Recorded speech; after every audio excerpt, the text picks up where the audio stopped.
gentleman is recognized for 3 minutes. Thank you, Mr. Chairman, Mr. Speaker.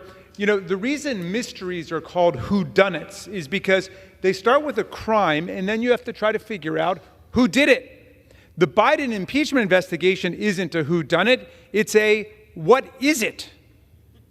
It's like an Agatha Christie novel where the mystery is what's the crime? And that gets very tedious very fast. After 11 months of this, no one can tell us what President Biden's crime was, much less where it happened, when it happened, what the motive was, who the perpetrators were, or who the victims were. Maybe the funniest thing I've ever seen in Congress was yesterday in the Rules Committee when Congressman Neguse kept asking Congressman Reschenthaler what the crime was, and Reschenthaler, who's not on the Oversight Committee and is apparently just waking up to the joke, kept saying he didn't know what it was, but that's why we need an impeachment investigation to find out. And Neguse kept asking him, but what will the impeachment investigation be looking for? And finally, Reschenthaler said, a high crime or misdemeanor, and Neguse said, yes, but which one? Now, Neguse, of course, was involved in a real impeachment investigation of a real presidential offense, the incitement of a violent political insurrection against this Congress, against the Vice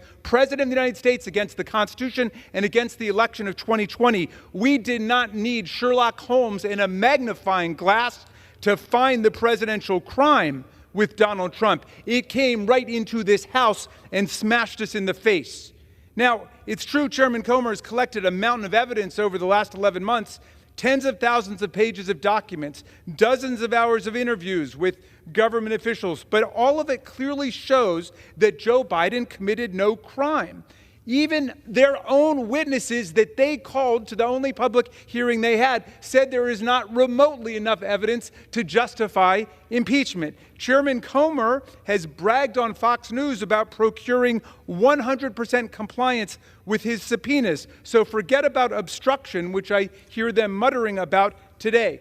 Mr. Speaker, I played a game with the little kids in our family at Thanksgiving. I asked them whether they'd seen my hen weigh. And when they said, what's a hen weigh? I said 4 or 5 pounds.